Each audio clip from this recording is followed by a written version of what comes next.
Olá, amigos da TV Mundo Maior. Começa agora o programa Ciência e Espiritualidade e hoje nós vamos abordar as dificuldades de aprendizagem sobre a ótica da antroposofia. Olá, amigos do Ciência e Espiritualidade. Nós estamos aqui hoje para falar sobre uma filosofia que foi fundada por Rudolf Steiner, a antroposofia. O que seria a antroposofia? Qual seria a aplicação dessa filosofia? Será que ela tem alguma semelhança com o espiritismo? E mais, qual seria a aplicabilidade dessa filosofia nas ciências médicas? Será que os distúrbios de aprendizagem eles podem ser entendidos e tratados a partir da antroposofia? É isso que a doutora Rumi veio nos contar hoje no nosso programa. Vamos a ele. Para conversar sobre as dificuldades de aprendizagem sobre a ótica da antroposofia, estamos com a médica pediatra Rita Rossini Rami. Bom, Rita, muito obrigada por estar aqui conosco falando um pouquinho para o Ciência e Espiritualidade. Eu gostaria que você colocasse para o telespectador o que é a antroposofia. Muito bem, obrigada pelo convite. A antroposofia é uma filosofia, um corpo teórico filosófico desenvolvido por Rudolf Steiner, que foi um filósofo que nasceu na Áustria no final do século XIX. Ele desenvolveu esse corpo teórico com base numa visão espiritualista do ser humano. Então, a antroposofia entende o ser humano como um ser dotado de um corpo físico, um corpo vital, que é chamado de corpo etérico, especificamente nessa visão antroposófica, um corpo de sensações, que normalmente poderia ser chamado de alma, e um espírito. Então, ele tem uma visão quadrimembrada do ser humano como sendo constituído por essas 4 camadas, vamos assim dizer, que funcionam sempre juntas, mas das quais a única que é visível e concreta e palpável é o corpo físico. Certo. Ele faz uma correlação com uma sabedoria que já vem da Grécia Antiga também com os 4 elementos, ou seja, o corpo físico seria aquele correspondente ao elemento terra, né? E o corpo vital estaria diluído ou dissolvido ou ancorado naquilo que é o elemento água dentro de nós.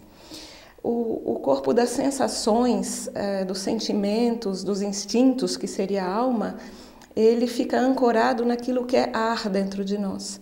E o nosso espírito tem como base orgânica a nossa organização de calor. Em muitas culturas, o calor e a luz são relacionados ao espírito, né? Muitas culturas antigas. E é assim que ele entende a estratificação do ser humano, que como tendo uma parte sensível e uma que é suprassensível, que não é visível aos sentidos comuns. E uma outra abordagem que ele faz do ser humano em termos das suas funções. Então, a gente sabe que no corpo físico a gente tem cabeça, tronco e membros, não é assim? Essas 3 partes existe uma equivalência de função, ou seja, ele entende o ser humano como um ser dotado de 3 habilidades básicas, que é a habilidade de pensar, que estaria relacionado mais à nossa cabeça, a capacidade de sentir, que está relacionado mais a essa parte média do tronco, e a capacidade de agir no mundo, que está relacionado mais aos membros.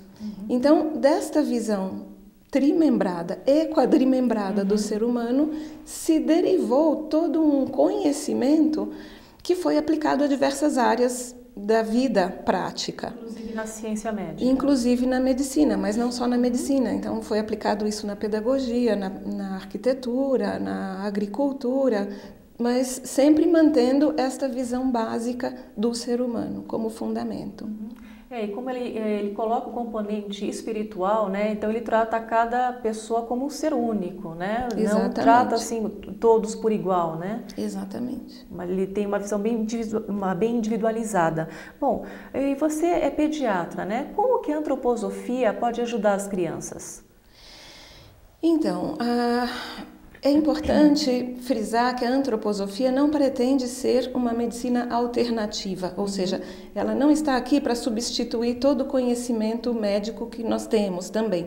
Então, todos os médicos antroposóficos, eles têm uma formação médica convencional, tradicional, e sem essa formação não é possível fazer medicina antroposófica. Certo. Agora, a antroposofia vem a ampliar a nossa prática, por quê?